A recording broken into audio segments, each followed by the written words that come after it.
Hello everyone, welcome to EduChants. Today we'll start another unit that is curriculum studies.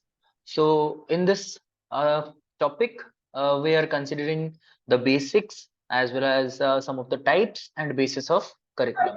So let us start.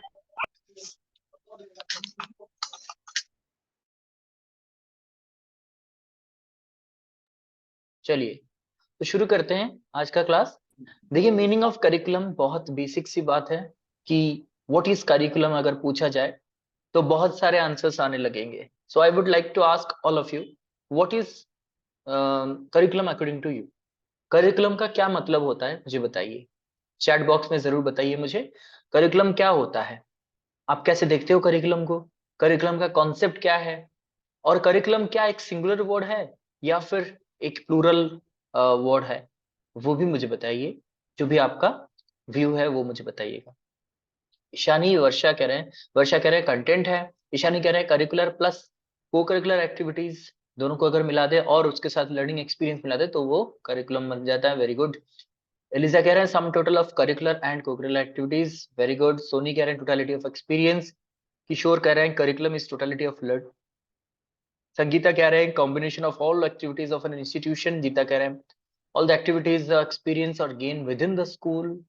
With in the school ठीक है। Average कह रहे to see overall activities. Ashish कह रहे हैं all the activities done in the institution is known as curriculum. Very good. तो मुझे एक ओवरव्यू मिल गया है कि करिकुलम क्या होता है। बेसिकली सबका ये कहना है the contents, the experiences, basically the learning experiences in and outside the classroom within a particular year, within a particular stipulated time is considered as curriculum, isn't it? तो इसका मतलब आप सब ओवरऑल कंटेंट। यस वर्षा।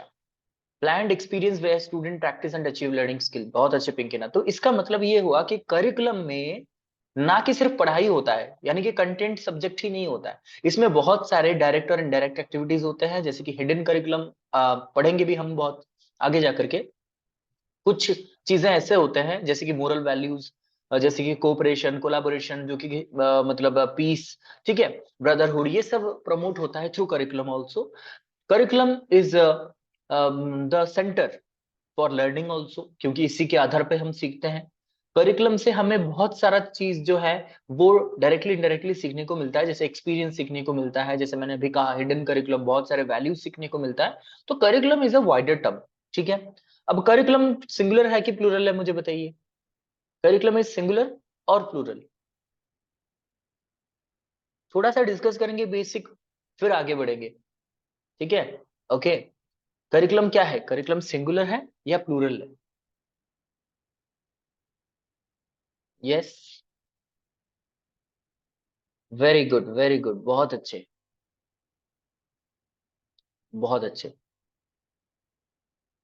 Very good Ishani, बहुत अच्छे। सभी का answer आ चुका है, सभी कह रहे हैं कि sir curriculum is singular, curriculum is singular, whereas curricula, curricula is plural, ठीक है, ये प्लूरल है, ठीक है। तो अब आते हैं करिकुलम पे। तो करिकुलम क्या है सभी को पता चल ही गया। अब the word curriculum is derived from the Latin verb, याद रखिएगा, एक वर्ब है लैटिन वर्ब जो कि है कररे, जिसका मतलब है टू रन।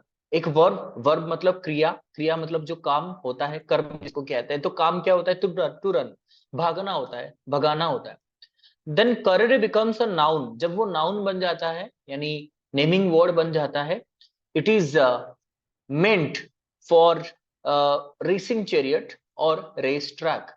चैरियट मतलब जो जिसपे रथ बोलते हैं ना, वो होता है, और रेस ट्रैक होता है जहां पे भागा जाता है, ये होता है, ठीक। तो करियर जब वो नाउन बन जाता है तो रेस चैरियट बन जाता है, और जब वो वर्ब बन जाता है तो रन बन जाता है। दोनों ही चीज में सिमिलरिटी ये है कि आगे बढ़ना, रन में भी आगे बढ़ते हैं, रेसिंग ट्रैक में भी आप आगे बढ़ते हो। That means a particular way, a particular direction, or it is the path, it is the way through which you have to proceed.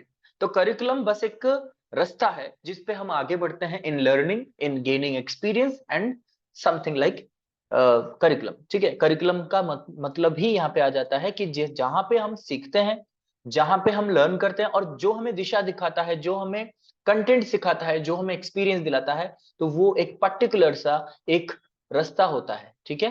In this direction and in this path we have to proceed. अब आते हैं curriculum results from social activity. It is designed for both deliberate and emerging human purpose. Curriculum हमारे social activity से ही influence होता है, जैसे कि human being is a social being as you all know, and education is also a part of the society. जब curriculum, यानी कि एक बार आप नजर घुमा के देखिए अपने स्कूल करिकुलम पे। अब तो हम कॉलेज पे आ गए हैं तो हमारा सब्जेक्ट ही डिफरेंट हो जाता है, किसी का एजुकेशन, किसी का केमिस्ट्री, किसी का पॉलिटिकल साइंस। लेकिन अगर हम स्कूल करिकुलम देखें तो हम सब कुछ पढ़ते थे वहां पे। वहां पे याद करके देखिए कि हम जो भी पढ़ते थे स्कूल में, जो भी चीजें, चाहे वो बायोलॉजी हो, चाहे वो केमिस्ट्री हो, चाहे वो सोशल साइंस हो, चाहे वो फिजिकल साइंस हो, ये सब कुछ, इवन मैथमेटिक्स के एग्जाम्पल भी सोशली तो थे। यानी the contents were brought from the society, were influence from the society. ठीक है, हम लोग पढ़ते थे पुलिस स्टेशन क्या होता है, ठीक है, पेड़ अपना खाना कैसे बनाता है, तो ये सारी चीजें हमारे सराउंडिंग में ही तो हो रहा था। That means curriculum is resulted from our social activities. We learn our society, direct or indirectly we are learning about our society. It is designed for both deliberate and emerging human purpose. Human का जो मतलब deliberate होता है, deliberate मतलब जो जानबूझ के, मतलब जो हमें सीखना चाहिए to survive ourselves, to be successful in our life, as well as some emerging need. Emerging need मतलब, अब देखिए ग्रेजुएशन के टाइम में जब आज से 10 साल पहले जाओगे तो सिर्फ और सिर्फ मतलब जो करिकुलम होता है, यानी आपका जो सिलेबस होता है वो पढ़ाया जाता था। लेकिन आजकल एईसीसी और मतलब एससीसी करके बहुत सारे कोर्स ऐड किए गए हैं, जैसे कि लॉजिकल रीजनिंग, जैसे कि एथिक्स एंड वैल्यूज। ठीक है, ये वो सारी चीजें ऐड किए जा रहे हैं। और वो क्यों ऐड किए जा रहे हैं? जस्ट बिकॉज कि यहाँ पे बहुत सारे ऐसे एक्टिविटीज, मतलब ह्यूमन एक्टिविटीज, जैसे कि आपको पता होगा बहुत सारे अवेयरनेस एक्टिविटीज, एनवायरमेंट एक्टिविटीज। अभी कोई अगर ग्रेजुएशन का सिलेबस देखे होंगे तो वहां पे एनवायरमेंट स्टडीज भी है। और एनवायरमेंट स्टडीज में ड्रग अब्यूज और साइबर क्राइम, ये सब भी पढ़ाया जाता है। क्यों? क्योंकि these are the emerging human purpose, यानी इमर्जिंग ट्रेंड्स, यानी ये हमारे अभी के इस टाइम में बच्चों को पता होना चाहिए। दैट मीन्स करिकुलम हमारे सोसाइटी से इन्फ्लुएंस होकर के कोर चीजें पढ़ाता है जो हमें पढ़ाना चाहिए, और उसके साथ ही साथ कुछ ऐसे इमर्जिंग टॉपिक्स भी पढ़ाता है जो अब के टाइम में बहुत जरूरी है। नेक्स्ट आता है curriculum refers to the totality of experiences that the learners get in a particular period. वो यहाँ पे किसी ने कहा भी था कि टोटलिटी ऑफ एक्सपीरियंस होता है, यानी total experience in and outside of the classroom. ऐसा नहीं है कि सिर्फ inside the classroom but also outside the classroom also. जो भी हम एक्सपीरियंस करते हैं इन अ पर्टिकुलर पीरियड, ऐसा नहीं है जिंदगी भर जो भी सीख रहे हैं वो करिकुलम है, ऐसा नहीं है। पर्टिकुलर पीरियड में जो भी आप during your graduation, post graduation जो भी आप सीख रहे हो, उस पीरियड का वो करिकुलम माना जाएगा, क्योंकि it is the totality of experiences. घर पे जाके असाइनमेंट लिखते हो, घर पे जाके वाइवा के लिए प्रैक्टिस करते हो, वो भी तो होता है learning, that is also considered as curriculum. So curriculum is a very general concept which involves consideration of the whole complex of philosophical, social, and administrative factors which contribute to the planning of an educational program. तो programme जब भी हम तय करते हैं education का, तो हम क्या करते हैं? फिलोसॉफिकल, सोशल, एडमिनिस्ट्रेटिव फैक्टर, ये सबको यहाँ पे इंक्लूड करते हैं। ये था सिंपल सा बात करिकुलम का। अब जब हम करिकुलम बनाएंगे, कुछ प्रिंसिपल्स को हम फॉलो करेंगे। These are some of the important principles of framing curriculum और करिकुलम डेवलपमेंट। करिकुलम जब डेवलप करेंगे तो सबसे पहले देखेंगे प्रिंसिपल ऑफ चाइल्ड सेंटर्डनेस। ये क्यों है? क्योंकि nowadays we are dealing with child centered pedagogy, or you may say learner centered learning system also। ठीक है, तो ये जमाना है चाइल्ड सेंटर्ड का, तो definitely the curriculum should be based on the child's need, interest, abilities, differences, emerging problems also. ठीक है, ये सिंपल सी बात है, तो इसको ज्यादा एक्सप्लेन नहीं किया जाएगा। अगर किसी को कुछ डाउट होता है तो आप पूछ सकते हो directly. Principle of community centredness. अब मैंने अभी कहा कि जो सोसाइटी है, we are the part of the society and society expects many things from us. Basically जब हम सोसाइटी पे आते हैं, मतलब जन्म लेते हैं, तभी से स्टार्ट हो जाता है हमारा सिलसिला। सोसाइटी हमें, मतलब society as a form of family, as a form of peer, as a form of teacher हमें मिल जाते हैं, और वो हमें नर्चर करने के लिए, बढ़ने के लिए मदद करते हैं। और in due course of time they are also dependent on us, they expect lot of things from us कि हम उनकी मदद करें, उनको और भी ग्रो अप करें, सोसाइटी को और भी अच्छे बनाएं, सोसाइटी को और भी स्ट्रांग बनाएं, फैमिली को देखें, अपने सोसाइटी को देखें, देश के लिए कुछ करें, ये सब होता है। तो करिकुलम में हमेशा कम्युनिटी ओरिएंटेडनेस रहना चाहिए, कम्युनिटी के लिए काम करना, कम्युनिटी क्या है, कम्युनिटी को कैसे, कल्चर को कैसे रिप्रेजेंट किया जा सकता है, कम्युनिटी को स्ट्रॉन्गर कैसे बनाया जा सकता है, इसके लिटरेचर को कैसे और भी एनरिच किया जा सकता है, कम्युनिटी के रिसोर्सेज को कैसे यूटिलाइज एंड प्रिजर्व करा जा सकता है, ये सब करिकुलम में होना चाहिए। Then principle of activity centredness, activity हमेशा रहेगा करिकुलम में, क्योंकि ये वो वाला करिकुलम नहीं रहा जहां पे सिर्फ और सिर्फ मगअप करने से होता था, रट्टा लगाने से कुछ नहीं होगा। एक्टिविटी रहना चाहिए so that you will be getting some skills, you will be developing some kind of personality। Activity रहेगा तो आजकल देखिए प्रैक्टिकल चीजें बहुत ज्यादा है, थ्योरी नहीं है। थ्योरी होता था एक जमाने में, लेकिन अब प्रैक्टिकल है। क्यों? क्योंकि हमने कह दिया कि बर्डन फ्री एजुकेशन और लर्निंग विदाउट बर्डन। बर्डन नहीं रहेगा, आप एक्टिविटी करो और अपने आप सीख जाओ। ठीक है, एक्टिविटी करते करते बच्चा सीखता है। जैसे प्ले स्कूल में आप लोग देखते हो ना, बच्चे के पास बहुत सारे एक्टिविटीज होता है, वो यहाँ से कूद के वहां पे जाता है, यहाँ से कूदता है, फिर वो सीखता है ये 1 था, ये 2 था, ऐसे। ठीक है, 2 into 2 ये सिखाने के लिए भी एक गेम होता है, तो एक्टिविटी होता है, एक्टिविटी के थ्रू वो सीखते हैं। ठीक, learning by doing, very good Santosh. अब आते हैं प्रिंसिपल ऑफ वैरायटी। आजकल किसको वैरायटी नहीं चाहिए? सभी को वैरायटी चाहिए, क्योंकि करिकुलम में वैरायटी ऑफ थिंग होना चाहिए, नहीं तो वो मोनोटोनस करिकुलम कहलाएगा। अगर मान लीजिए आप डेली डेली मैथमेटिक्स ही पढ़ोगे, चाहे आपका कितना भी इंटरेस्ट हो मैथमेटिक्स में, आप बोर हो जाओगे। डेली डेली कोई भी एक सब्जेक्ट आते हो तो बोर हो जाते हो। इसीलिए curriculum should B consisted of variety. Variety यानी सोशल साइंस कुछ रहेगा, कुछ एक्टिविटीज रहेंगे, कुछ फील्ड विजिट रहेंगे, कुछ साइंस रहेगा, कुछ लैबोरेटरी एक्टिविटी रहेगा, वैरायटी रहेगा। हमेशा से मोनोटोनस करिकुलम नहीं रहेगा। जब भी करिकुलम बनाए, वैरायटी बनाए। Principle of coordination and integration. अब यहाँ पे कोऑर्डिनेशन इंटीग्रेशन बिटवीन और among subjects.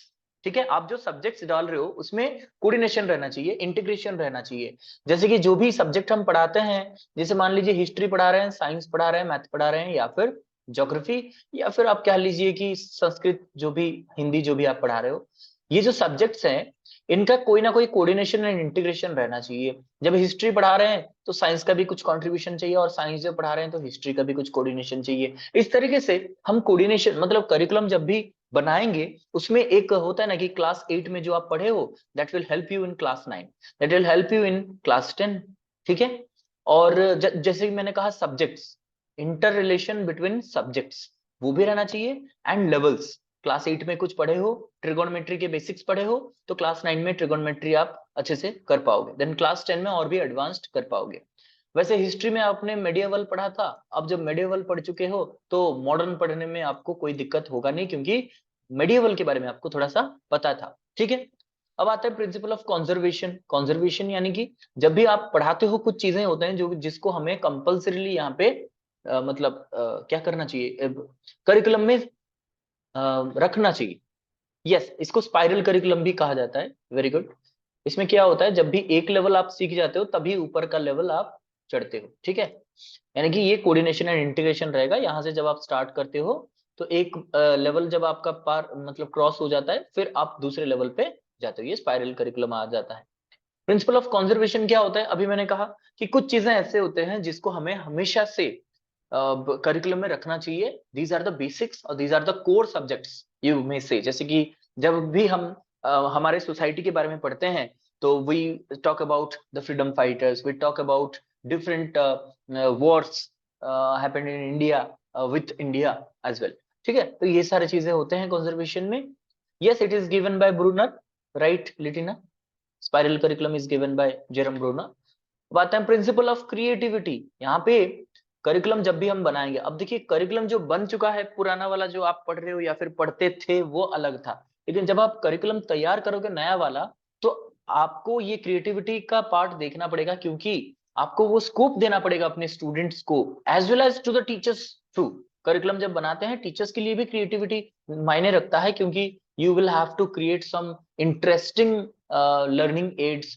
You have to choose some interesting some task, so that student would participate very in a large number, and they will get learning easily.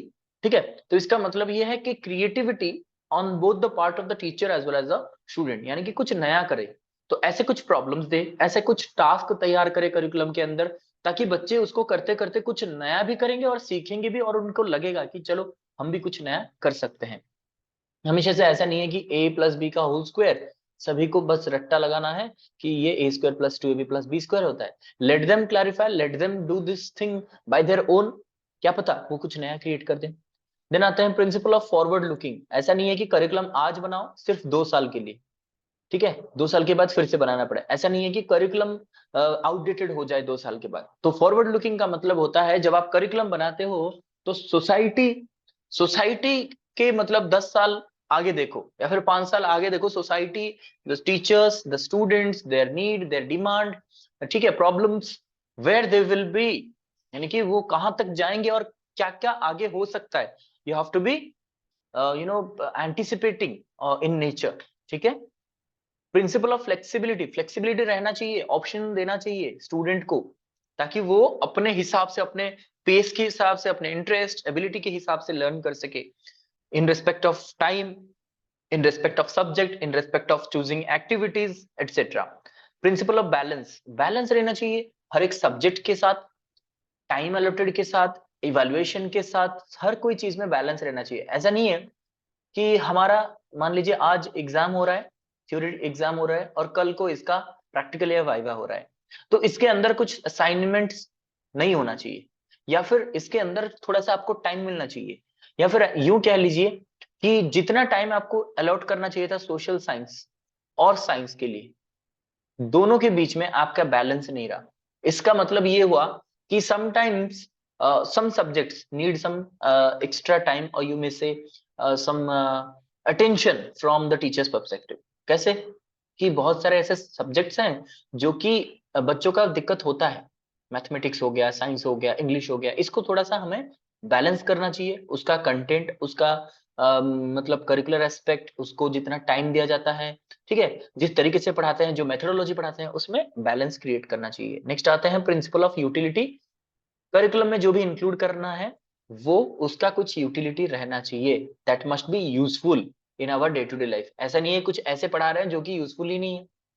Recent years में अगर हम technology पढ़ाएंगे, science पढ़ाएंगे, English पढ़ाएंगे, communication पढ़ाएंगे, history of India पढ़ाएंगे, तो वो हमारे किसी काम का होगा। अगर हम यूं पढ़ाएं the lifestyle and its relevance of Aryans, Aryan के लाइफस्टाइल और उसका क्या रेलेवेंस है, पढ़ेंगे तो शायद इसको कहीं पे हम यूटिलाइज नहीं कर सकते हैं। तो हमें वो ही पढ़ना है जो हमें रिसेंट टाइम में जरूरी हो और उसे हम यूज कर सकते हैं। अब आते हैं टाइप्स ऑफ करिकुलम। करिकुलम के बहुत सारे टाइप्स हैं, उनमें से ये कुछ इंपॉर्टेंट है जो एग्जाम के पॉइंट ऑफ व्यू से भी इंपॉर्टेंट है।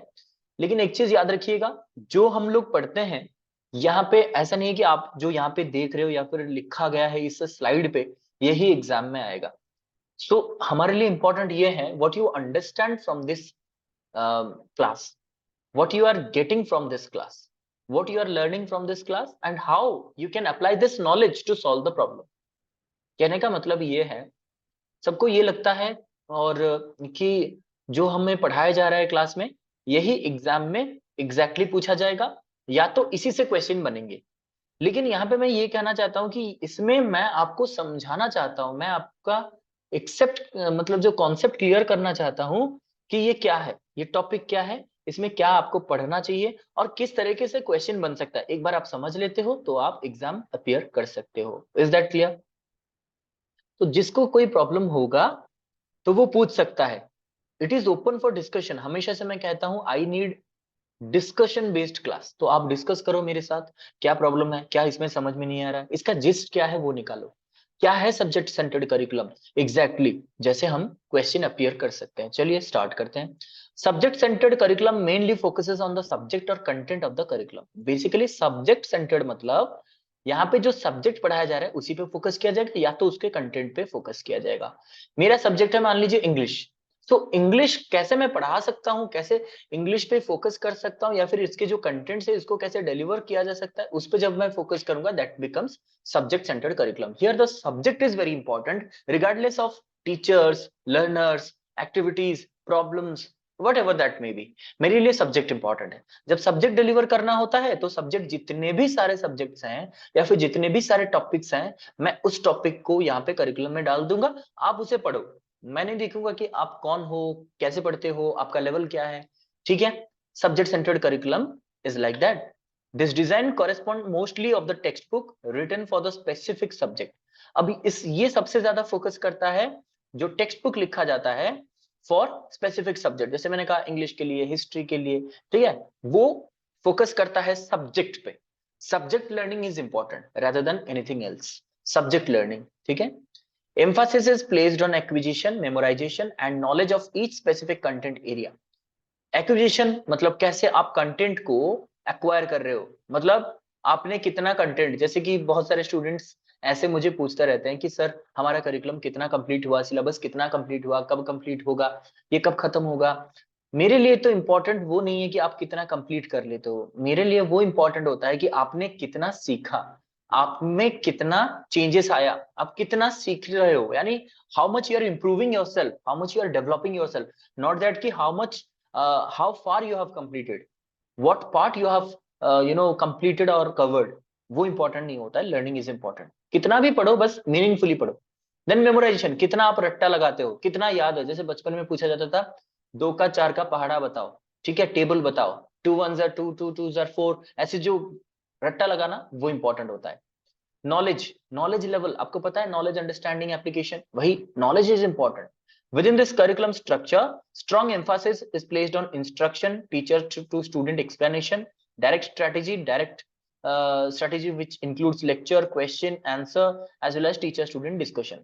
यहाँ पे ज्यादा कुछ होता नहीं है, बस सब्जेक्ट ट्रांसमिट करना है, यानी कि मुझे नॉलेज है सब्जेक्ट का, मैं आपको वो नॉलेज दे दूंगा, बस इतना ही। इंस्ट्रक्शन मैं आपको बता दूंगा, एक्सप्लेन मैं कर दूंगा, डायरेक्ट स्ट्रैटेजी में जैसे मैं लेक्चर में पढ़ा दूंगा, क्वेश्चंस पूछूंगा आप आंसर करोगे, या फिर आप क्वेश्चन पूछोगे मैं आंसर करूंगा, और हमारे बीच में कुछ डिस्कशंस होंगे, बाकी कुछ नहीं होगा। ये सब्जेक्ट होता है, सब्जेक्ट के बाहर कुछ भी नहीं होगा। Central objective of subject centred approach to curriculum is student mastery of content knowledge. यहाँ पे सेंट्रल ऑब्जेक्टिव ये है कि स्टूडेंट क्या करें, कंटेंट पे मास्टरी कर जाए, बस कंटेंट याद कर ले, इंपॉर्टेंट है। जैसे होता है ना, कोई कोई रट्टा लगा के आता है, जब आप पूछते हो तो इंस्टेंटली आंसर करता है। मैं पूछूंगा कि 9 3s आर व्हाट, 27 सर, मुझे नहीं पता कि आपने कैसे याद किया, मुझे नहीं पता कि आपको ये भी पता है कि नहीं 9 into 3 यानी कि 3 9 जब उसको ऐड किया जाएगा तो वो 27 बनता है, लेकिन आपने याद किया 3 3s आर 9 3s आर 27, ये आपने याद किया है। सो यहाँ पे आप कैसे याद करते हो या फिर कैसे सॉल्व करते हो, दैट इज नॉट इंपॉर्टेंट, बस आपने मास्टरी कर लिया content, that is all. Teacher presents content and skill to the student in a logical sequence. यहाँ पे एक लॉजिकल सीक्वेंस होता है कि जब आप एक सीख जाते हो तो दूसरा मिलता है, तीसरा उसके बाद ही मिलता है। ये सब्जेक्ट सेंटर्ड करिकुलम होता है। Every focus is on subject. Clear? Clear हो तो एक बार यस लिख दीजिए, आगे बढ़ेंगे।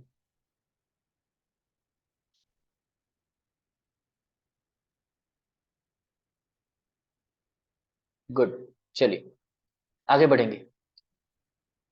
अगेन मैं वही कहूंगा कि स्लाइड कंप्लीट होने से पढ़ाई कंप्लीट नहीं होता है। स्लाइड कंप्लीट हो जाता है तो कुछ डाउट हो तो पूछिए, डिस्कस कीजिए, तभी हम आगे बढ़ेंगे। और आई होप कि आप लोग इससे कुछ लर्न कर पाए, some changes I will see in the next mock test also. Mock test में मैं देखूंगा कि आप लोगों का अंडरस्टैंडिंग कितना क्लियर हो रहा है, ठीक है। चलिए, लर्नर सेंटर्ड करिकुलम, वहां पे था सब्जेक्ट, यहाँ पे है learner. Definitely learner centred curriculum किस पे ऊपर फोकस करेगा, तो वो लर्नर पे करेगा। Learner centred curriculum design takes each individual need, interest and goals into consideration. हर एक इंडिविजुअल, देखिए लर्नर सेंटर्ड ऐसा नहीं है कि सिर्फ एक क्लास को हम कंसिडर कर रहे हैं, नहीं, हर एक इंडिविजुअल, हर एक लर्नर को यहाँ पे हम फोकस कर रहे हैं कि हर एक लर्नर का नीड क्या होगा, मतलब एट अ पर्टिकुलर स्टेज। मान लीजिए क्लास 7 के बच्चे, यानी कि जो कि 13 years अराउंड होंगे, तो उनका जो फिजियोलॉजिकल नीड, साइकोलॉजिकल नीड, उनके इंटरेस्ट, उनके एबिलिटी के हिसाब से हम करिकुलम को सेट करते हैं। It acknowledges individual differences and adjust their need. यहाँ पे सबसे इंपॉर्टेंट है इंडिविजुअल डिफरेंस को समझना। हर 13 ईयर का चाइल्ड सेम नहीं होता है, तो सबका कुछ ना कुछ, कोई ज्यादा मतलब यहाँ तक आते आते वो जीनियस बन जाता है और कोई स्लो लर्नर बन जाता है, कोई डिफरेंटली एबल्ड भी हो सकता है, कोई मतलब नॉर्मल स्टूडेंट भी हो सकता है, ठीक है। तो यहाँ पे कोई इकोनॉमिकल बैकग्राउंड अच्छा हो सकता है, कोई नहीं भी हो सकता है, तो ये सारे डिफरेंस को देख के हमें एडजस्ट करना चाहिए, मतलब करिकुलम उस हिसाब से बनाना चाहिए। It is meant to empower learners and allow them to shape their education through choices. ये क्या होता है बेसिकली, यहाँ पे लर्नर को हम एम्पावर कर रहे हैं, यानी learner is the most important part of this curriculum यहाँ पे।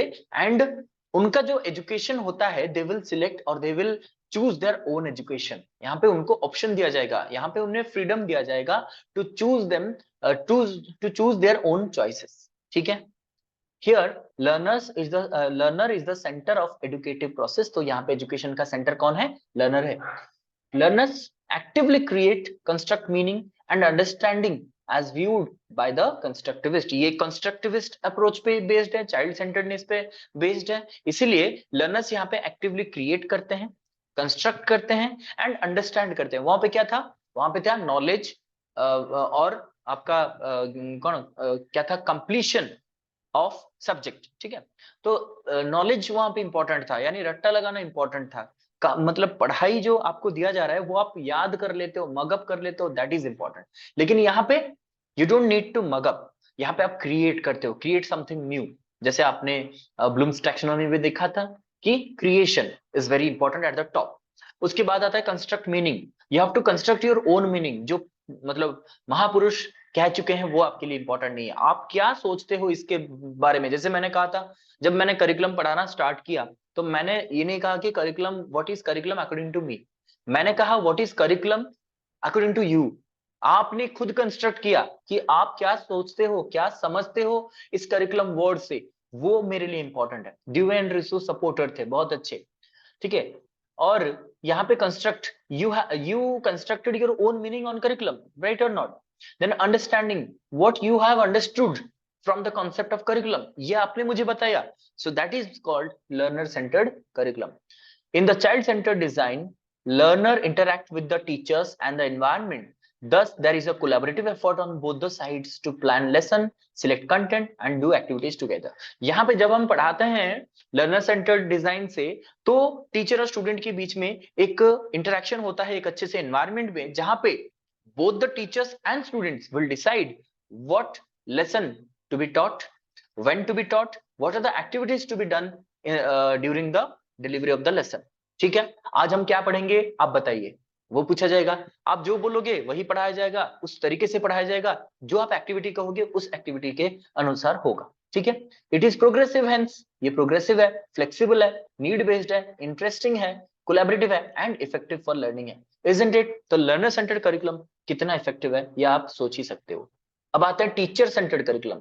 वो था सब्जेक्ट सेंटर्ड, ये था लर्निंग सेंटर्ड यानी लर्नर सेंटर्ड। अब आता है टीचर सेंटर्ड। ये ओल्ड मॉडल करिकुलम है जो कि टीचर सेंटर्ड होता था।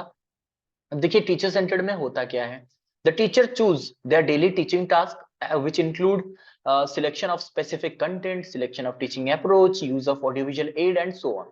आपको याद होगा, अगर आप लोगों ने बीएड किया है या फिर आपने कहीं पे भी अगर क्लास इंटर्नशिप में गए होंगे या फिर स्कूल विजिट में गए होंगे, तो जब आपको कहा जाता है कि आपको स्कूल में पढ़ाना है तो आप क्या करते हो? आप एक टॉपिक चूज करते हो, क्लास चूज करते हो, टॉपिक चूज करते हो, उस पर आप लेसन प्लान बनाते हो।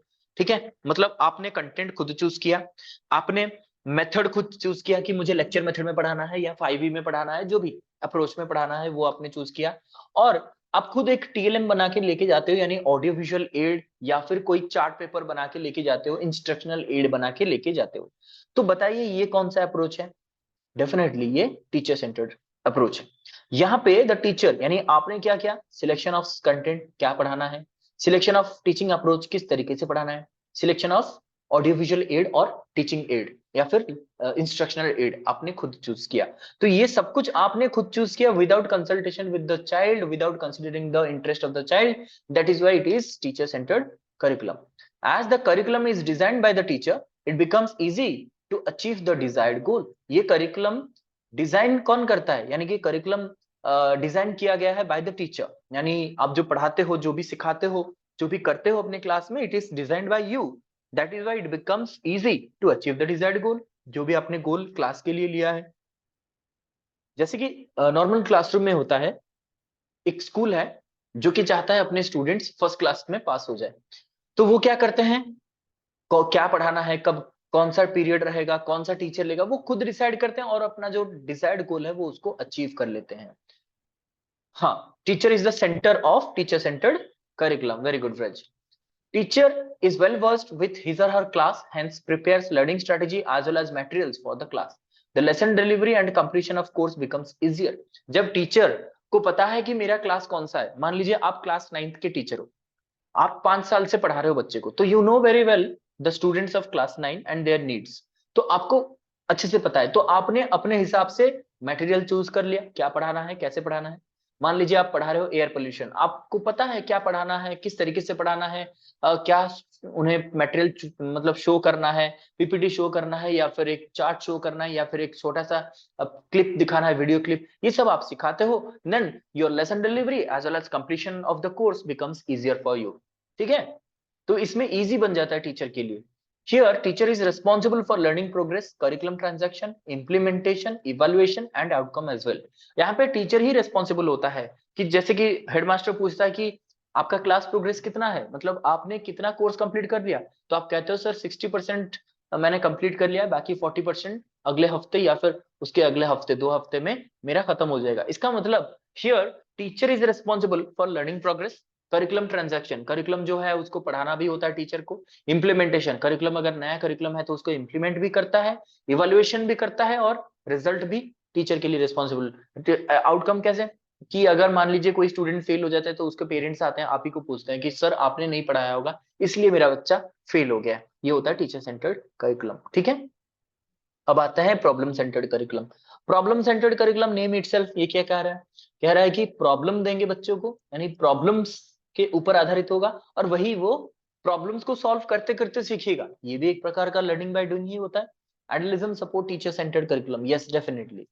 ठीक है, problem centred design draws on social problems, need, interest and abilities of the learners. ठीक है, यानी कि प्रॉब्लम सेंटर्ड करिकुलम का मतलब है कुछ प्रॉब्लम्स जो कि सोशल प्रॉब्लम हो सकते हैं, ठीक है, नीड बेस्ड, इंटरेस्ट बेस्ड और एबिलिटी बेस्ड हो सकते हैं लर्नर के, जिसको हम सेंटर मान के या फिर जिसको हम करिकुलम में इंक्लूड कर सकते हैं। जैसे कि various problems are given emphasis, there are those that center on life situation, contemporary life problem, area of living और many others।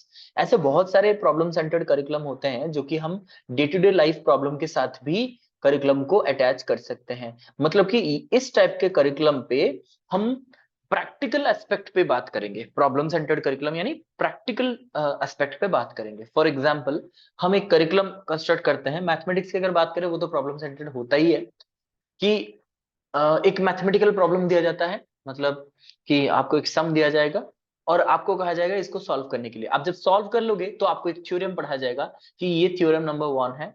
यहाँ पे कहा गया है कि जो मतलब ट्राइंगल होते हैं, इसके जो 3 एंगल्स को मिला करके ये 180 डिग्री बनता है, the sum of 3 angles is 180 degree. ठीक है, ये था आपका प्रॉब्लम। प्रॉब्लम को सॉल्व करते करते आपने सीखा, and these are some practical and social problems that you learn। ठीक है, it empowers learners to conduct research, integrate theory and practice, and to apply knowledge and skill to develop a viable solution to a defined problem। यहाँ पे already कुछ problems आपको दिए जाएंगे, you have to conduct research, मतलब आप चाहो तो रिसर्च कर सकते हो इसके ऊपर, और थ्योरी और प्रैक्टिस को इंटीग्रेट कर सकते हो, जो आपने थ्योरी पढ़ा है और प्रैक्टिस सीखा है उसको आप इंटीग्रेट कर सकते हो, आपका नॉलेज अप्लाई कर सकते हो, स्किल डेवलप कर सकते हो, और उस प्रॉब्लम को आप सोल्यूशन दे सकते हो। यहाँ पे क्या होता है, the content cuts across subject boundaries and must be based on needs, concern and abilities of the student. यहाँ पे करिकुलम को इस तरीके से बनाया जाता है जहां पे सब्जेक्ट का कोई बाउंड्री नहीं होता है। ऐसा नहीं है कि हिस्ट्री का स्टूडेंट है तो मैथमेटिक्स कभी करेगा नहीं, मैथमेटिक्स का स्टूडेंट है तो वो कभी साइंस अप्लाई करेगा नहीं, इंग्लिश का स्टूडेंट है तो कभी लैंग्वेज के अलावा कोई सब्जेक्ट पढ़ेगा नहीं, ऐसे नहीं होता है। यहाँ पे बाउंड्री नहीं होता है सब्जेक्ट्स में, बस यहाँ पे स्टूडेंट के नीड, कंसर्न और एबिलिटीज के ऊपर वो प्रॉब्लम्स होने चाहिए। ऐसा नहीं है कि प्रॉब्लम हम दे दें जो कि स्टूडेंट से बहुत ज्यादा है, जैसे कि क्लास 8 के स्टूडेंट के लिए हम अगर ग्रेजुएशन वाले स्टूडेंट्स का प्रॉब्लम उन्हें दे दें तो शायद वो सॉल्व ना कर पाए। इसलिए उनको जो प्रॉब्लम्स देंगे वो उसके रिगार्डिंग यानी उसके एबिलिटीज के अनुसार होना चाहिए। एक एग्जाम्पल, हाँ जी, प्रोजेक्ट मेथड, यस, हम आगे पढ़ेंगे इसके बारे में और भी। ठीक है, यहाँ पे क्या होता है कि हम ऑलरेडी, जैसे कि आपने पढ़ा होगा कुछ बुक्स, जब हम सिलेबस लिखते हैं सिलेबस के नीचे कुछ लिखा जाता है सजेस्टेड एक्टिविटीज। इसका मतलब है कुछ एक्टिविटीज आप बच्चे को दे सकते हो ताकि वो सॉल्व करते करते सीखेंगे, और वो जो एक्टिविटीज होता है वो प्रैक्टिकल एक्टिविटीज होते हैं, या तो असाइनमेंट के फॉर्म में या तो प्रोजेक्ट के फॉर्म में। आप उनको क्या करते हो, प्रोजेक्ट देते हो या तो फिर असाइनमेंट देते हो। वो जब उस असाइनमेंट को करते हैं तो उसके बाद वो जो सीखते हैं, that is the outcome of the learning और the curriculum, that is called problem centred curriculum. Under this curriculum, learning is seen as an active, integrated, constructive process influenced by social and contextual factor। ये तो active होता ही है, integrated यानी सभी subject को integrate किया जाता है, कंस्ट्रक्टिविस्ट यानी कंस्ट्रक्ट करता है बच्चा खुद का, प्रॉब्लम सॉल्व करता है, and it is influenced by social and contextual factor. ये सोशल फैक्टर, कॉन्टेक्चुअल फैक्टर हमेशा इन्फ्लुएंस करते हैं। Learners are placed in social setting with their learning organised around issues of genuine life problem. यहाँ पे जो problem centred curriculum की हम बात करते हैं, ये जो प्रॉब्लम होता है ये कोई मतलब बाहर से लिया हुआ प्रॉब्लम नहीं होता है। प्रॉब्लम यानी डे टू डे लाइफ का प्रॉब्लम जो है, उसी प्रॉब्लम पे ही हमारा लर्निंग बेस्ड रहेगा। इसलिए learners are placed in social setting and all the problems related to their life problem will be organized around the issues। ठीक है, अब आते हैं एक्टिविटी सेंटर्ड करिकुलम। एक्टिविटी में वहां पे प्रॉब्लम था, यहाँ पे एक्टिविटी, एक्टिविटी प्रॉब्लम नहीं होता है, और प्रॉब्लम हर एक प्रॉब्लम एक्टिविटी में नहीं होता। ठीक है, तो एक्टिविटी क्या है, देखिए, activity based curriculum is also called project curriculum और एक्सपीरियंस करिकुलम। कोई मुझे ये बताएं कि जो मैंने अभी कहा कि क्या activity and problem both are same? क्या एक्टिविटी प्रॉब्लम हो सकता है और प्रॉब्लम एक्टिविटी हो सकता है हमेशा से? कोई भी एक्टिविटी, जो भी एक्टिविटी, क्या वो प्रॉब्लम होता है हमेशा? और सभी प्रॉब्लम्स क्या एक्टिविटी हो सकते हैं? Yes, anyone can relate? कोई अगर रिलेट कर सकता है तो बताइए। यस, रिसर्च बेस्ड करिकुलम जो होता है वो प्रॉब्लम बेस्ड होता है। यस ब्रज, ठीक है। हाँ, वहां पे हमें रिसर्च इसलिए करना पड़ता है क्योंकि जो प्रॉब्लम को सोल्यूशन, रिसर्च का मतलब ही होता है to find out the solution of a problem. तो इसलिए प्रॉब्लम बेस्ड होगा तभी हम रिसर्च करेंगे। लेकिन एक्टिविटी सेंटर्ड क्या होता है? Is it different from problem centred? मुझे बताइए जरूर, ठीक है, चैट में बताइए क्या होता है activity centred curriculum, how it is different from problem centred curriculum. I hope कि ये खत्म करते करते आपको ये समझ में आ जाएगा इसको क्यों प्रोजेक्ट करिकुलम बोला जाता है या फिर एक्सपीरियंस करिकुलम कहा जाता है। देखिए, when curricular material is translated in terms of activity, अच्छे से इसको समझिए, when the curricular material is translated in terms of activity, it is known as activity curriculum। जैसे कि यहाँ पे एलिजा कह रहे हैं activity means learning by doing, all problems are activity but all activities are not problem। Very good Ritali, बहुत अच्छे। ये कह रहे हैं कि प्रॉब्लम्स जो होते हैं उसको सोल्यूशन करने के लिए एक्टिविटी चाहिए होता है, लेकिन सभी एक्टिविटीज प्रॉब्लम नहीं होते। ठीक है, मान लीजिए एक सिंपल सी बात है जो कि आउट ऑफ द बॉक्स हो सकता है। अब जब कुकिंग करते हो, it is activity but not a problem. जब आप खेलते हो, वो एक एक्टिविटी है लेकिन वो प्रॉब्लम नहीं होता है। जब आप कोई गाना सुनते हो, वो एक्टिविटी होता है लेकिन वो प्रॉब्लम नहीं होता है। ठीक है, तो एक्टिविटी का मतलब है, जब यहाँ पे सेकंड पॉइंट में कह दिया गया है, अगर ये पॉइंट आप समझ लेते हो तो आपका एक्टिविटी सेंटर्ड करिकुलम हो गया। व्हेन करिकुलर मटेरियल यानी मुझे जो पढ़ाना है, अगर उसको मैं पढ़ाने के बजाय उसको किसी एक्टिविटी में कन्वर्ट कर दूं, तो उसको हम एक्टिविटी सेंटर्ड करिकुलम कहेंगे।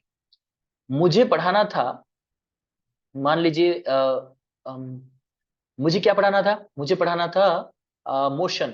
ठीक है, मुझे पढ़ाना था मोशन, साइंस में मुझे मोशन पढ़ाना था, गति जिसको कहते हैं, मोशन पढ़ाना था। मैं उसको थियोरेटिकली बुक से ना पढ़ा के मैंने एक एक्टिविटी किया, किसी को कहा भागने के लिए, किसी को कहा धक्का लगाने के लिए। तो ये जो मोशन था, जो मैंने मोशन पढ़ाया, मैंने एक्टिविटी के फॉर्म में पढ़ाया, that is called as activities centred curriculum, जहां पे थियोरेटिकल पढ़ाई नहीं होगा, लेक्चर मेथड नहीं होगा, बस एक्टिविटी होगा, एक्सपीरियंस होगा, जिससे एक्टिविटी करते करते बच्चा एक्सपीरियंस भी करता है। Learning of the prescribed material takes place through activities, activities used as a media और means for imparting knowledge and skill. यहाँ पे एक्टिविटी जो है वो हमारे लिए एक मीन है, वो हमारे लिए एक मीडिया है जिसके थ्रू हम एजुकेशन प्रोवाइड करते हैं। Playway method, Montessori method, project method, बहुत अच्छे एलिजा, ऐसे बहुत सारे एक्टिविटीज हैं जो कि हम कराते हैं, डेमोन्स्ट्रेशन में दिखाते हैं, फिर वो प्रैक्टिकली उसको करते हैं। जैसे लैब एक्टिविटीज होता है, लैब में क्या होता है, लैब में आपको एक्टिविटी करने को दिया जाता है। ठीक है, children's interest determine the educational programme और एक्टिविटी, यहाँ पे बच्चे का इंटरेस्ट डिसाइड करेगा कि कौन सा एक्टिविटी आप करने वाले हो। Subject matter is studied as a mean of solving problem and not as a subject. यहाँ पे सब्जेक्ट मैटर क्या होता है, ये एक मीन होता है, ये एक जरिया होता है। सब्जेक्ट मैटर एक जरिया होता है जिससे आप प्रॉब्लम को सॉल्व करते हो। Here the children gain knowledge and acquire skill through different activities organized by the teacher। यहाँ पे चिल्ड्रेन हमेशा से नॉलेज एंड स्किल अक्वायर करता है, उसी एक्टिविटीज है जो कि एक टीचर उसके लिए ऑर्गेनाइज करता है। Mughal empire we should follow role play method also known as activity method. बहुत अच्छे ब्रज, देखिए कितने सारे रिस्पॉन्ड आ रहे हैं, कितना सारा मतलब इंटरेक्शन हो रहा है हमारे बीच में। यही तो होता है एक्टिविटी सेंटर्ड अप्रोच। यहाँ पे एक्टिविटी करते करते सीखते हैं, यहाँ पे एक्सपीरियंस गेन करते हैं, यहाँ पे हम कुछ प्रॉब्लम सॉल्व भी कर सकते हैं। Activities lead to problems solving, ठीक है। तो एक्टिविटी सेंटर्ड हो गया। अब आते हैं कोर करिकुलम। फाइनली हम पहुंचते हैं कोर करिकुलम पे। ये एक बहुत ही इंपॉर्टेंट टाइप ऑफ करिकुलम है कोर करिकुलम। और कोर का मतलब क्या होता है? The term core refers to a type of course such as general education, united studies, common learning, social living and integral programmes. Core का मतलब होता है basics, general which is common to all, which is important for everyone, essential curriculum. Yes, जो हमारे लिए जरूरी है। Core मतलब कहते हैं ना कि कोर वैल्यूज कुछ होते हैं ह्यूमन बींग्स का। मतलब हमारे अंदर अगर कुछ कोर वैल्यूज यानी कुछ मुख्य, आप कह सकते हो मुख्य वैल्यूज अगर नहीं रहेंगे तो हमें इंसान कंसिडर नहीं किया जा सकता है, हम लोगों को जानवर कहा जा सकता है। ठीक है, तो वैसे ही कुछ कोर सब्जेक्ट्स होते हैं, कोर कोर्सेस होते हैं जो कि हमें इंक्लूड करना चाहिए, जैसे कि general education, united studies, common learning, social living, integral program, etc. It provides experiences needed by all youth and the experiences cut across subject lines. यहाँ पे जो एक्सपीरियंस होते हैं, यहाँ पे जो करिकुलम होता है, जो हम एक्सपीरियंस करते हैं, that is regardless of the subjects. Subjects के बाहर होता है। बेबी स्मिता कह रहे हैं बैलेंस्ड होता है। Yes, very good. तो यहाँ पे सब्जेक्ट्स का कोई बाउंड्री नहीं होता है, ठीक है। सब्जेक्ट्स, एक्सपीरियंस, ये सब का कोई बाउंड्री नहीं होता है। The core curriculum deals problems of persistent and recurring deal with youth and of society irrespective of subject matter lines from Marshall may be down for the solution of the problem। यहाँ पे material होगा, ठीक है। तो कहने का मतलब है यूनाइटेड मतलब किसी दो चीजों को या फिर दो चार चीजों को अगर हम मिला देते हैं, ठीक है, तो उसको हम यूनाइटेड स्टडीज कहते हैं। यूनाइटेड स्टडीज मतलब कि जैसे कि मान लीजिए आप ब्लेंड कर देते हो किसी दो सब्जेक्ट को, ठीक है, तब वो यूनाइटेड। जैसे कि सोशल साइंस में हम लोग क्या करते हैं, हिस्ट्री, सिविक्स, पॉलिटी, इकोनॉमी, ये सब होता है ब्लेंडेड, यानी economics, social science, social studies, ये सब होता है यूनाइटेड स्टडी, यानी जो हम ब्लेंड कर देते हैं। हिस्ट्री सिविक्स को ब्लेंड कर देते हैं, ज्योग्राफी इकोनॉमी को ब्लेंड कर देते हैं, वो होता है। तो यहाँ पे कहा जा रहा है कि कोर करिकुलम जो होता है वो क्या होता है, it deals with the problems of persistent recurring deal, यानी कि जो चीजें लगातार से रिपीट हो रहे हैं सोसाइटी में, या फिर जो कि हमेशा से हमारा कंसर्न रहा है। फॉर एग्जाम्पल, अगर हम लैंग्वेज स्किल की बात करें, वो एक कोर करिकुलम है। क्यों? क्योंकि without language skills one can not study further. आप आगे नहीं बढ़ सकते हो, आप आगे नहीं पढ़ सकते हो। जैसे कि इंग्लिश की अगर बात करें, अगर इंग्लिश नहीं सीखता है तो किताबें नहीं पढ़ सकता, कंप्यूटर, मोबाइल, ये सब ऑपरेट नहीं कर सकता है। So these are some core curriculum, यू में से कि एक प्रकार से some of the recurring deal, यानी कि problems which are being studied और which are being placed in the curriculum from time again, ठीक है। मतलब बार बार इसी को हम पढ़ रहे हैं क्योंकि ये हमारे लिए बहुत इंपॉर्टेंट है, ठीक है। irrespective of subject matter and material may be down from the solution of the problems। बात है, it aims to provide the youth a common body of experience organized around personal and social problem। मैंने कहा ये problem पे ही आधारित होता है basically, लेकिन ये प्रॉब्लम सेंटर्ड इसलिए नहीं है क्योंकि प्रॉब्लम सेंटर्ड में आप सॉल्यूशन ढूंढते हो। कोर करिकुलम में क्या होता है कि उस प्रॉब्लम को आप स्टडी करते हो, ठीक है। कुछ ऐसी चीजें हैं जो कि आपको पढ़ना ही है, जरूर पढ़ना है, इसको आप स्किप नहीं कर सकते हो। जैसे एजुकेशन में आए हो और फिलोसफी ना पढ़े, ठीक है, तो फिर ये हो नहीं सकता।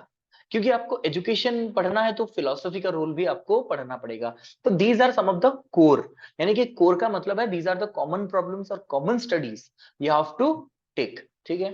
अब आता है, it utilises the problems of personal and social development common to all youth. ये कुछ प्रॉब्लम्स पे भी आधारित होता है, यानी कुछ प्रॉब्लम्स जो कि पर्सनल प्रॉब्लम हो सकते हैं, सोशल प्रॉब्लम हो सकते हैं, which is common to all youth. यहां तक क्लियर हो गया सबको? एक बार यस लिख दीजिए। Is it clear?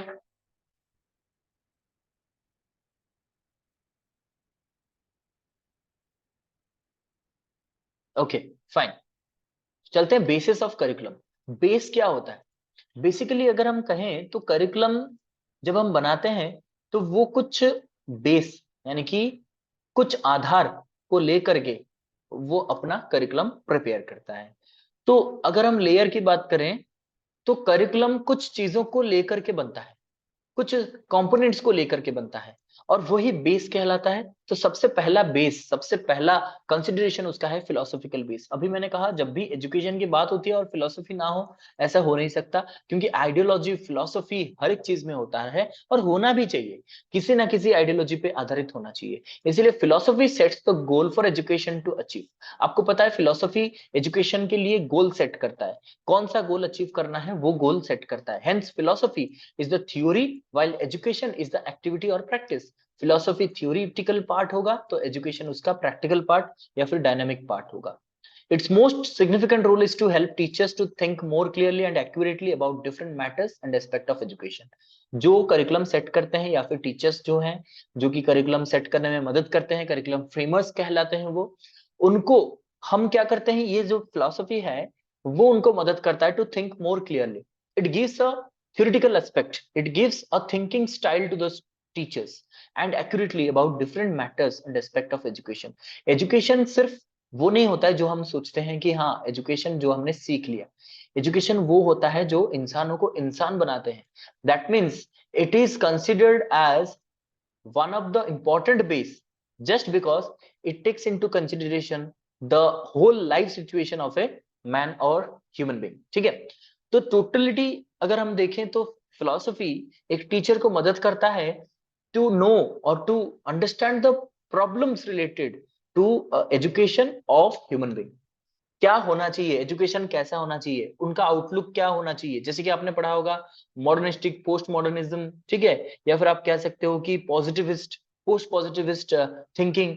उस तरीके से वो मदद करता है टीचर्स को ये समझने के लिए कि एजुकेशन में क्या क्या प्रॉब्लम्स हैं। एजुकेशन देने में सभी स्टूडेंट्स को, जैसे कि हम कहते हैं ना फ्री एंड कंपलसरी एजुकेशन, हाँ हम कह देते हैं कि सबको दे देंगे, लेकिन वो देने में भी बहुत सारा दिक्कत आ सकता है। कॉमन करिकुलम फॉर ऑल, इसमें भी बहुत सारे प्रॉब्लम है। तो ये सारे प्रॉब्लम्स को कंसिडर करके एक टीचर्स को मदद करता है, टीचर्स को मदद करते हैं कि किस तरीके से हम बच्चों को पढ़ा सकते हैं, what will be the philosophy behind it, what will be the problems faced during the implementation. ठीक है, educational philosophy, by its emphasis on accuracy and clarity, is valuable in establishing what the real meaning is। हर एक चीज का real meaning समझाने के लिए भी philosophy मदद करता है। एजुकेशनल फिलोसफी बेसिकली ये समझने के लिए फोकस करता है कि द कंटेक्स्ट और the content those are selected for learning, whether they are give the real meaning or not, whether this gives real pleasure or not। आपको पता है फिलोसफी ये भी कहता है कि स्टूडेंट जो होंगे मतलब स्टूडेंट का learning according to idealism, realism, naturalism सभी का अलग अलग होगा। ठीक है, तो हर एक फिलोसफी को कंसिडर करते हुए ये मदद करता है कि किस तरीके के आप करिकुलम बनाते हो। मान लीजिए करिकुलम बनाया जा रहा है, जो स्कूल है it is based on some spiritual values, तो वो आइडियलिज्म को फॉलो करेंगे, और जो पढ़ाई रहेगा वो थिंकिंग बेस्ड रहेगा, आइडियोलॉजी बेस्ड रहेगा। अगर वो नेचुरलिज्म पे बेस है, जैसे कि जिद्दू कृष्णमूर्ति जी ने बहुत सारे स्कूल एस्टेब्लिश किए हैं, रविन्द्रनाथ टैगोर ने क्या कहते हैं उसको शांति निकेतन बनाया है, तो उनका जो फिलोसफी रहेगा, उनका जो बेस रहेगा करिकुलम बनाने का, वो नेचुरलिज्म का रहेगा। तो इस हिसाब से वो हमें एक आइडियोलॉजी प्रोवाइड करते हैं। Philosophy paves the way for education and destination. Philosophy education के लिए रास्ता बना देता है। It provides guidance in deciding the goal and ideal, method and practice etcetera. Philosophy decide करता है कि गोल क्या होना चाहिए एजुकेशन का, आइडियल क्या होना चाहिए। जब आप क्लास लेते हो या फिर जब भी आप कोई सिलेबस देखते हो, वहां पे लिखा जाता है कि जो स्टूडेंट होगा द करिकुलम और the content will develop a good personality, a decision making body you may से, और ए गुड सिटीजन। ठीक है, ये सब बनाते हैं। That means what are the goals and ideals that we are to imbibe among the children. Then method कैसा होना चाहिए, जैसे कि अभी मैंने कहा जो चाइल्ड सेंटर्ड पेडागोजी है, ये भी एक प्रकार का फिलोसॉफिकल बेस है। प्रैक्टिसेस क्या होना चाहिए, education is the mean to achieve the goal that philosophy has made. अभी मैंने कहा एजुकेशन वो मीन होता है, मीडियम होता है, जिसके थ्रू फिलोसफी ने जो गोल सेट किया है वो अचीव होता है। फिलोसफी सेट कर देता है ये टारगेट है, ये है आपका टारगेट, उसे अचीव करना है, और ये अचीव कौन करता है, एजुकेशन करेगा।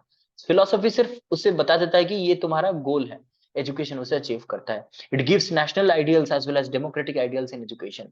मैंने कहा इक्वालिटी, फ्रेटर्निटी, ब्रदरहुड, वैसे पेट्रियटिज्म, ये सारी चीजें जो डेवलप होता है वो फिलोसफी ही देता है। Philosophy is the path finder. ठीक है, वेरी गुड। अब आते हैं, as the philosophy deals with the theoretical side of education, education is the practical side of philosophy, ये आपको पता भी है। और फिलोसफी बेसिकली करता क्या है यहाँ पे करिकुलम पे, करिकुलम बनाने से पहले हर एक सब्जेक्ट, चाहे वो लैंग्वेज हो, चाहे वो साइंस हो, चाहे वो सोशल साइंस हो, उसके पीछे का जो फिलोसॉफिकल आइडियोलॉजी है, उसके पीछे का जो रीजन है, रैशनल बिहाइंड द करिकुलम है, वो सेट करता है फिलोसफी। विदाउट फिलोसॉफिकल नॉलेज वो सेट नहीं किया जा सकता। इसलिए जब भी करिकुलम फ्रेम किया जाता है, फिलोसफी या फिर फिलोसॉफिकल बेस को सबसे पहले देखा जाता है, उसके बाद देखा जाता है सोशल बेस, क्योंकि हम we are the part of the society as well as education is under the society.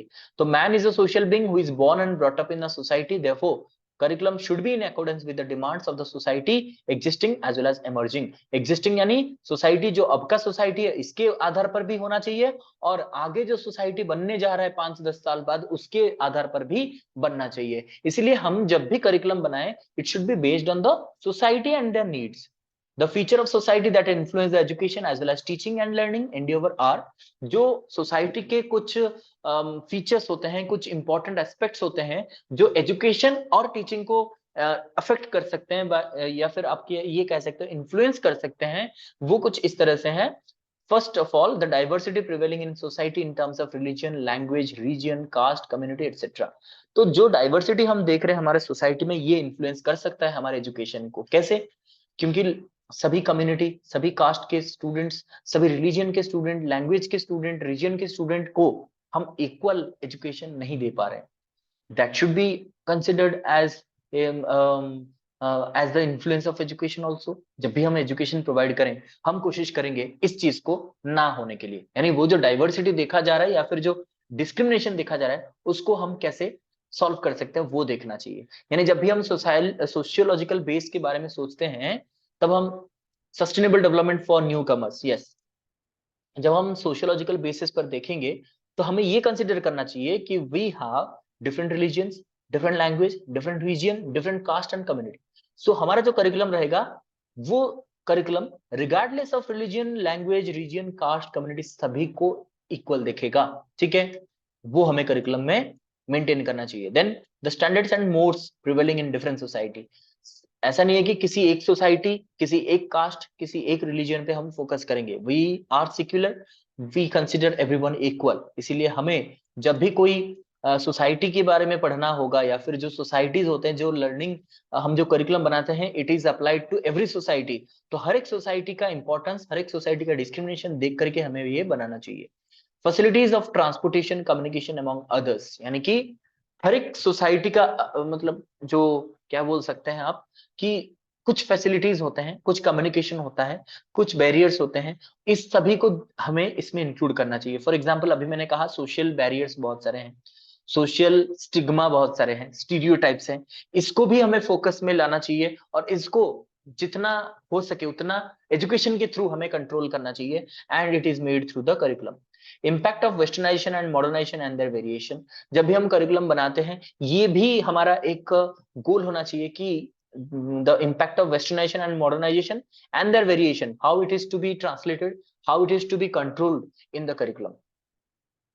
Pattern of discipline prevailing in different communities, यानी कि जो डिसिप्लिन है हमारे जो सोसाइटी में, जो डिसिप्लिन चल रहा है, डिफरेंट कम्युनिटीज में जो डिसिप्लिन चल रहा है, उसको भी हमें फोकस में लाना चाहिए। क्योंकि जो करिकुलम बनाओगे, जिस सोसाइटी के लिए बनाओगे, ये तो पूरा हमारा डाइवर्सिटी है हमारे इंडियन सोसाइटी में। जब हम करिकुलम बनाएंगे तो हर एक कम्युनिटी का डिसिप्लिन जो है उसको हमें कंसिडर करना पड़ेगा। ऐसा नहीं है कि किसी एक सोसाइटी या फिर किसी एक कम्युनिटी के बारे में आप पढ़ रहे हो और पढ़ा रहे हो, हमें सभी सोसाइटी को, सभी कम्युनिटी को इक्वल इंपॉर्टेंस देना चाहिए। Child rearing practices of the society and prevalent parenting style, ये भी इंक्लूड करना चाहिए, और इसको भी हमें ध्यान में रखना चाहिए, क्योंकि हर एक स्टूडेंट सेम इसलिए नहीं होता है, क्योंकि सभी का जो पेरेंटिंग स्टाइल है, सभी फैमिलीज का जो parenting style, child rearing practice है, दैट इज ऑल्सो डिफरेंट। तो ये सोशियोलॉजिकल बेसिस यानी सोसाइटी को भी हमें कंसिडर करना चाहिए व्हाइल फ्रेमिंग करिकुलम। और लास्ट में आता है सबसे important one is psychological basis. Psychological basis पे आपको पता है we as a teacher should understand the psychology of the learner first, ठीक है। Psychology of the child development indicates that each individual has certain capabilities, abilities, interest, attitude, intelligence and many other potentialities। यानी कि बच्चों के पास हमें पता है कि हर एक प्रकार के बच्चे होते हैं, सबके पास डिफरेंट कैपेबिलिटीज होते हैं, एबिलिटीज होते हैं, सबका इंटरेस्ट, एटीट्यूड, इंटेलिजेंस, पोटेंशियलिटी, ये सब कुछ अलग होता है, ठीक है। Similarly everyone has certain needs, सबके पास कुछ कॉमन नीड्स होते हैं, जैसे कि फिजिकल नीड होता है, मेंटल नीड होता है, इमोशनल नीड होता है and some kind of psychological problems भी होते हैं सभी का कुछ ना कुछ। इसलिए जब हम करिकुलम बनाएंगे तो हमें कुछ चीजों को ध्यान में रखना चाहिए। First, certain subject area which can be learned by student of average physical and mental abilities। हमारा करिकुलम जब बनाया जाएगा तो करिकुलम इस तरह से बनाना चाहिए जहां पे एक एवरेज लर्नर सीख सकता है। एवरेज लर्नर का कहने का मतलब ये है average physical learner, average mental learner, यानी उसका फिजिकल कंडीशन एवरेज रहेगा तो भी सीख सकता है, मेंटल कंडीशन एवरेज रहेगा तो भी सीख सकता है। Subject area of special interest to a few learners to meet their special need. कुछ स्पेशल इंटरेस्ट सब्जेक्ट्स भी रहेंगे जो कि स्पेशल नीड बच्चों के लिए रहेगा, जहां पे उनको भी लर्न करने के लिए मौका मिल सकता है। Subject and activities which will be competent enough to cater to the need of gifted and talented one. कुछ सब्जेक्ट एंड एक्टिविटीज रहेंगे जो कि स्पेशल बच्चों के लिए रहेगा। स्पेशल यानी कि आप यूं कह सकते हो कि कुछ स्पेशल इंटरेस्ट बच्चे होंगे या फिर कुछ टैलेंटेड बच्चे होंगे, तो उनके लिए, गिफ्टेड बच्चों के लिए कुछ सब्जेक्ट्स रहेंगे। Then provision for creative and multi-talented learners special measure to socially and culturally deprived children। Creative बच्चों के लिए, मल्टी टैलेंटेड बच्चों के लिए कुछ स्पेशल चीजें रहेंगी, यानी कुछ स्पेशल सब्जेक्ट्स रहेंगे। और उसके साथ ही साथ कुछ कल्चरली डिप्राइव्ड चिल्ड्रन, यानी कि जो लोग एसीडीजीज होते हैं या फिर socially and educationally disadvantage group होते हैं, उनके लिए भी कुछ हमें स्पेशल प्रोविजन रखना चाहिए करिकुलम में। यानी करिकुलम हर एक बच्चे के लिए, हर प्रकार के बच्चों के लिए, हर एक प्रॉब्लमेटिक चाइल्ड के लिए भी कुछ ना कुछ सोल्यूशन दे रहा होगा। उस तरीके से हम करिकुलम बनाएंगे, ठीक है। तो ये सारे हो गए बेसिस। क्लियर? एमसीक्यू पे चले।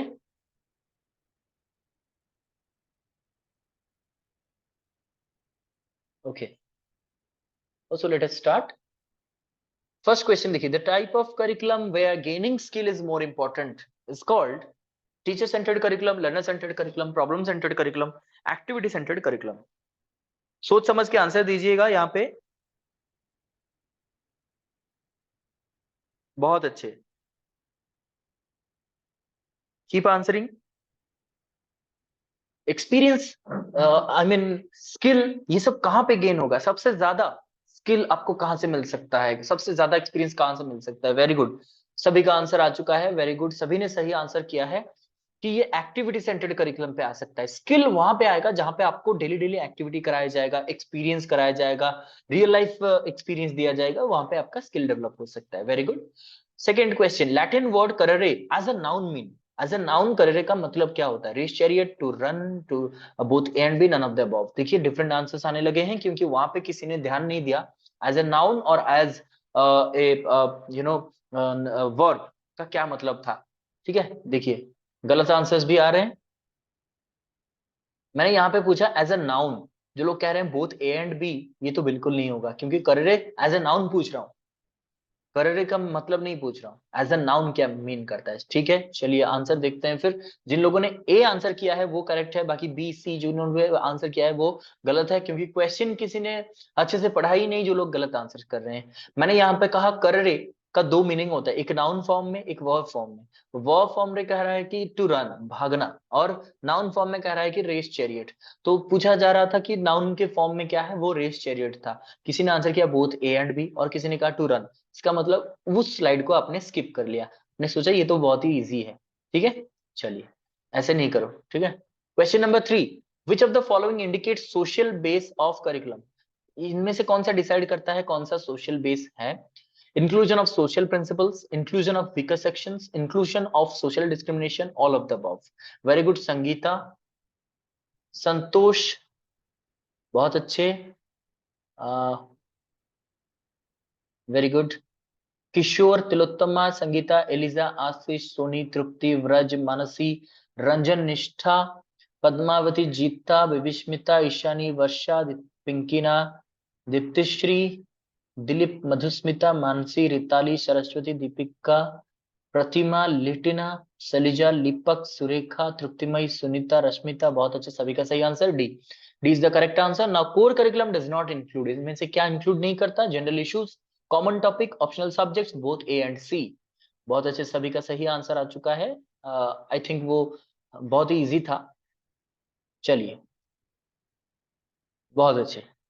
कोर करिकुलम में क्या नहीं होता? ऑप्शनल सब्जेक्ट नहीं होता है। General issue, common topic, United topics, ये सब रहेंगे, लेकिन ऑप्शनल सब्जेक्ट नहीं रहेगा। तो ये बोथ ए एंड सी भी यहाँ पे नहीं हो सकता, क्योंकि सी नहीं होगा तो ये भी नहीं होगा। ये दो इनमें ऑप्शनल सब्जेक्ट इंक्लूड नहीं होता है। ठीक है, अब आते हैं करिकुलम रेफर्स टू। करिकुलम का क्या मतलब है? A learning tool, total books covered, totality of experiences, total classes attended. बहुत अच्छे, वेरी गुड वेरी गुड। सभी सही आंसर कर रहे हैं, वो भी बहुत जल्दी जल्दी। Very good very good. तो सभी का सही आंसर आ चुका है, टोटलिटी ऑफ एक्सपीरियंसेस। यानी कि हम करिकुलम ये समझते हैं कि टोटल एक्सपीरियंस, अगर यहाँ पे और भी थोड़ा इसको टू बी वेरी स्पेसिफिक अगर कहें, totality of experiences gained in a particular period of time, उसको हम कहते हैं करिकुलम, जो आपको दिया जाता है ड्यूरिंग योर स्टडीज। ठीक है, thank you everyone. If you have any doubt you may ask.